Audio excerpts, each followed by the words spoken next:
हमारे साथ डीके दुबे साहब बैठे हैं, लीगल एक्सपर्ट हैं और इसकी तमाम उन कानूनी पहलुओं पर भी बात करेंगे, क्योंकि जिस तरह की चुनौतियां राजनीतिक पार्टियां और विपक्ष दे रहा है कि अगर वो सत्ता में आते हैं तो सीएए को रद्द कर देंगे, इस पर भी बात होगी। इसी और एक बार फिर आप सभी का स्वागत है इस खास कार्यक्रम में। शरणार्थियों को मिला नागरिकता अधिकार, सीएए के तहत नागरिकता अधिकार दिया जा रहा है, इसी पर चर्चा कर रहे हैं। हमारे साथ एक बड़ा पैनल हमारे साथ स्टूडियो में मौजूद है। हमारे साथ doctor legal expert DK Dubey साहब भी मौजूद हैं।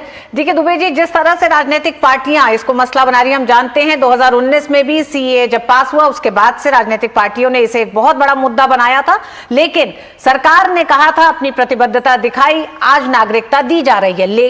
इस समय चुनाव के समय भी ममता बनर्जी सरी के जो नेता हैं उनका यह कहना है कि वो सत्ता में आएंगे तो सीएए को एक बार फिर रद्द कर देंगे। सीएए की अगर आप एप्लीकेशन डालेंगे तो आप आने वाले समय में विदेशी हो जाएंगे। इन सब बातों को आप किस तरह से देखते हैं और क्या लीगैलिटी है, मतलब इस कानून को क्या रद्द करना अब किसी के लिए संभव है? मुझे लगता है कि जो आजकल ये चर्चा चल रही है, इनको पहले 1947 पढ़ना चाहिए। 1947 में हमारे पास 3 कानून हुआ करते थे। एक फॉरेनर्स एक्ट था, मतलब विदेश से कोई आएगा तो उसको फॉरेनर ट्रीट किया जाएगा, उसके तहत उसको डिपोर्ट किया जाएगा। दूसरा पासपोर्ट एक्ट हुआ करता था, उस समय पासपोर्ट एंट्री एक्ट कहा जाता था, तो भारत में जो घुसेगा वो पासपोर्ट एक्ट का उल्लंघन करेगा। और फिर भारत शासन अधिनियम 1935 था, जो बाद में कॉन्स्टिट्यूशन ऑफ इंडिया में हमने आर्टिकल 5 से लेकर और आर्टिकल 11 तक में वो प्रावधान डाले जी। आर्टिकल 6 में हमने ये कहा कि, आर्टिकल 7 में हमने ये कहा कि जो 19 जुलाई सन 1948 के बाद भारत आएगा वो आ तो सकता है, लेकिन उसको ऑटोमेटिक नागरिकता नहीं देंगे। एक पैनल के सामने उसको प्रेजेंट होना पड़ेगा, उसको ये कहना पड़ेगा कि हम स्थायी रूप से भारत में रहने आए हैं, और इसके लिए हमने फॉरेनर्स एक्ट में पहले से उसमें छूट दे रखी थी। यानी कि जो पाकिस्तान से, नवनिर्मित पाकिस्तान से जो हिंदुस्तान में आएगा वो व्यक्ति फॉरेनर नहीं कहलाएगा, फॉरेनर्स एक्ट का उल्लंघन नहीं माना जाएगा और पासपोर्ट एक्ट का भी उल्लंघन नहीं माना जाएगा अगर वो भारत शासन अधिनियम 1935 का नागरिक है तो। अब भारत शासन अधिनियम 1935 का नागरिक मतलब पाकिस्तान उस समय भारत था, तो इन कानूनों के तहत उसको आने का अधिकार था, और 19 जुलाई 1948 से पहले उसको फ्री फ्लो आने का अधिकार था, यानी कि कोई रिस्ट्रिक्शन नहीं था। जो इधर आ गया उसको नागरिकता अपने आप मिलेगी। ठीक। अब सवाल ये पैदा होता है कि जो लोग 19 जुलाई 1948 के बाद आएंगे, क्या उनको नागरिकता नहीं दी जाएगी? तो उसमें भी हमने कहा नहीं, इनको हम उल्लंघन नहीं मानेंगे, इनको भारत से डिपोर्ट नहीं करेंगे, लेकिन इनके लिए एक पैनल बिठाया जाएगा। अब वो पैनल, इतनी बड़ी संख्या में लोग आते हैं और उसका समाधान ढूंढने में 50 साल वैसे लग गए डीके दुबे जी, और 50 साल के बाद 2014 के बाद इस प्रक्रिया को तेज किया गया और मौजूदा सरकार ने सीएए के तहत इन तमाम शरणार्थियों को जो धार्मिक प्रताड़ना झेल के, यानी कि सिख और हिंदू जिनके साथ मजहब के आधार पर बदसलूकी, अत्याचार हो रहा है, और वो जब अपने देश वापस लौटे हैं तो अब वो शरणार्थी नहीं बल्कि अब वो भारत के नागरिक कहलाएंगे। धीरे धीरे करके उन तमाम लोगों को नागरिकता दी जाएगी। दुबे जी, ये तमाम चीजें जो सुनी जा रही हैं, ये जो अनुभव है जो डॉक्टर रत्नू भी शेयर कर रहे हैं, क्या आपको लगता है कि जब ममता बनर्जी या तमाम वो राजनीतिक पार्टियां जब सीए का विरोध करती हैं तो क्या इन तमाम लोगों के, इन हिंदुओं के, इन सिखों के ये दुख नहीं उन्हें दिखाई दे रहे हैं? अच्छा, मजे की बात तो ये है कि ये विरोध कर रहे हैं, ये संसद में आते हैं, ये हाउस में जाते हैं और उसी संविधान की कसम खाते हैं जिस संविधान ने अनुमति दे रखी, जो संविधान बनते समय ही ये कहता है कि इनको वापस अगर ये आएंगे तो इनको विदेशी नहीं माना जाएगा, इनको फॉरेनर्स एक्ट में उल्लंघन नहीं माना जाएगा। वो लोग ही संसद में आकर संविधान की शपथ खाते हैं और शपथ लेने के बाद फिर विरोध करते हैं। ये मुझे लगता है कि या तो इग्नोरेंस है या फिर कोई बहुत बड़े षड्यंत्र का हिस्सा है। इसमें मैं आपको बताऊं किस तरह के षड्यंत्र की बू आती है दुबे जी? एक आपको मजेदार बात बताते हैं। 1947 में जो लोग पाकिस्तान से हिंदुस्तान आ गए, जो तारीख मैंने बताई 19 जुलाई 1948 से पहले, वो लोग अगर दिल्ली पहुंच गए तो भारत के फुल फ्लैश नागरिक हो गए। जैसे लाल कृष्ण अडवाणी जी की बात करें, हम इंद्र कुमार गुजराल जी की बात करें, हम मनमोहन सिंह जी की बात करें, ये देश के प्रधानमंत्री बन गए। लेकिन इन्हीं में से कुछ लोग जो जम्मू कश्मीर में रुक गए, उन लोगों को वोट भी डालने का अधिकार नहीं मिला। आप सोच लीजिए 2019 तक उनको वो लोग, ये लोग जो आप चर्चा कर रहे हैं, ये तो बाद की है। जो पहले आ गए थे, जिनको ऑटोमेटिकली नागरिकता मिलनी थी, जिनको ऑटोमेटिकली पूरे अधिकार मिलने थे, उनको भी भारत में वेस्ट पाक रिफ्यूजी कहा जाता रहा 2019 तक। आप सोचिए कि पाकिस्तान से आ गए, हिंदुस्तान के हिस्सों में मिल गए, लोग भूल गए, लेकिन जो जम्मू कश्मीर में रहे उन लोगों को वेस्ट पाक रिफ्यूजीज 2019 तक कहा गया, और उनको वहां चुनाव, पंचायत का चुनाव नहीं लड़ सकते थे, और यहां दिल्ली जो पहुंच गए वो प्रधानमंत्री बन गए। आप सोचिए कि ये भारत में आज से नहीं चल रहा है, 1947 से लगातार चल रहा है। आर्टिकल 35 कैपिटल ए जैसा एक आर्टिकल बनाया गया।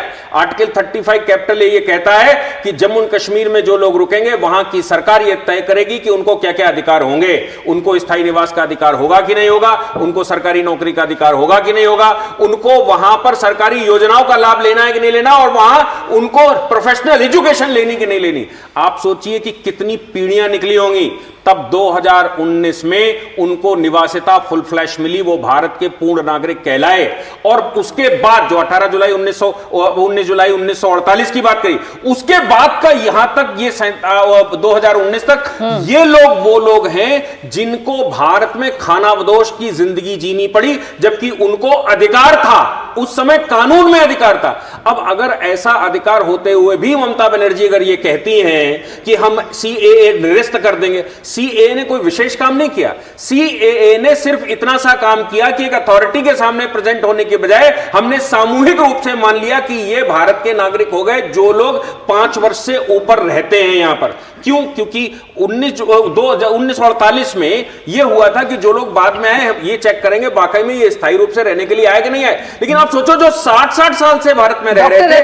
डॉक्टर रत्नू और दुबे जी, आप दोनों से सवाल है कि जहां एक तरफ ममता बनर्जी और तमाम वो नेता जो रोहिंग्या के लिए जो दर्द उत्पन्न होता है, वो भी शरणार्थी है देश में, फिर ये दर्द क्यों नहीं इन लोगों के लिए होता है जो वेस्ट पाकिस्तान से इतने सालों से आके उस बुरी हालत में रह रहे हैं। और कुछ तो तमाम ऐसे हैं जो वाल्मीकि समाज के थे और आज भी वो वही काम करने के लिए मजबूर थे 2019 से पहले। आखिर उनके लिए इन राजनीतिक पार्टियों का दर्द क्यों नहीं होता है?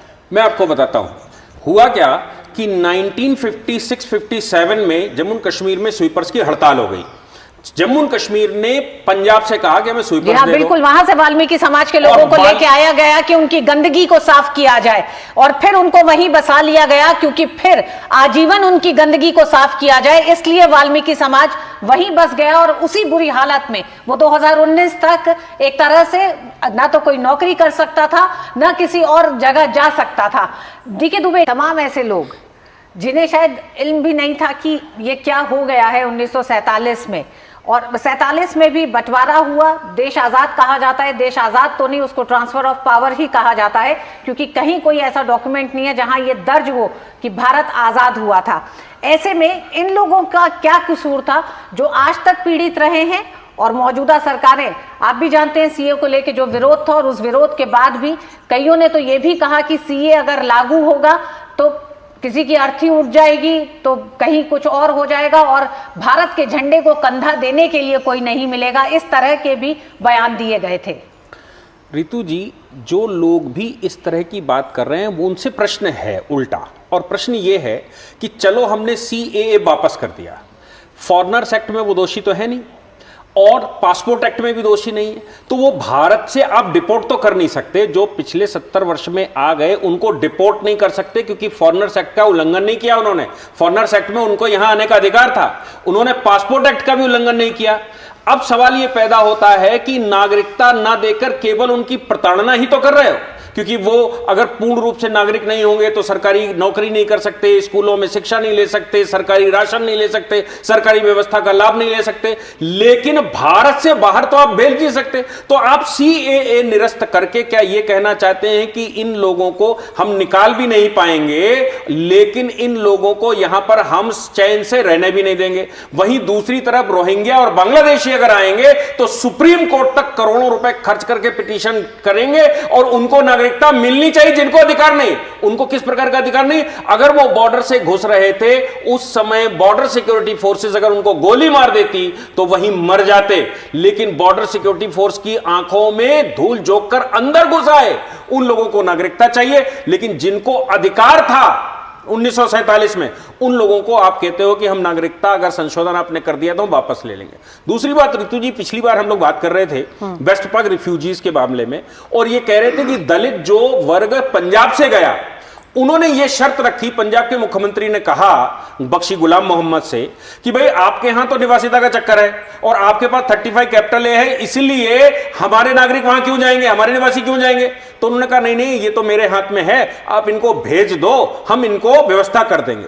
उनको एक सर्टिफिकेट मिला, उस सर्टिफिकेट पर लिखा था you are here for the sweeper work only. बिल्कुल। आप सोचिए कि लिखित रूप से भारत के छोड़ दीजिए, संसार के कौन से संवैधानिक देश में लिखित रूप से किसी को स्वीपर घोषित किया जाता है? वो दिल्ली यूनिवर्सिटी से डिग्री ले ले, वो ऑक्सफोर्ड से डिग्री लेकर आए, वो देश के किसी बड़ी यूनिवर्सिटी से, विश्व की किसी बड़ी यूनिवर्सिटी से डिग्री लेकर आए, लेकिन अगर जम्मू कश्मीर में प्रवेश करेगा तो उसके पास सर्टिफिकेट है you are here for the sweeper work only. यानी कि एक डॉक्टर, एक इंजीनियर, एक वकील, कितने भी बड़े ओहदे का व्यक्ति हो, वो आईएएस हो सकता है यहां पर, लेकिन जम्मू कश्मीर में जब घुसेगा तो वो स्वीपर वर्क ओनली रहेगा। क्या आपने कहीं सुना है किसी देश में संसार के जहां हम दलितवाद के विरुद्ध जा रहे हैं, जहां हम ये कह रहे हैं कि भारत में इक्वेलिटी होनी चाहिए, जहां पर हम ये कह रहे हैं कि हम उत्थान करके देश को एक रूप बना देंगे, वहां पर आप लिखित रूप से किसी को स्वीपर घोषित कर रहे हैं? ऐसा देश के संसार के किसी कोने में नहीं हुआ जो यहां पर हुआ। और आज भी उन्हीं परंपराओं को ध्यान में रखते हुए जो आज के पॉलिटिशियंस बोल रहे हैं, उन्हीं परंपराओं को पूरा करना चाहते हैं। जो लोग ये कहते हैं 35 कैपिटल ए का संशोधन वापस ले लेंगे, उनका मतलब क्या है? उनका मतलब है कि स्वीपर्स को फिर हम वही स्वीपर घोषित कर देंगे। जम्मू कश्मीर के आर्टिकल 370 35A के तहत जो अत्याचार हो रहा था, उसी को जारी रखने के लिए ही सीएए का विरोध भी लगातार हो रहा है। मंशा एक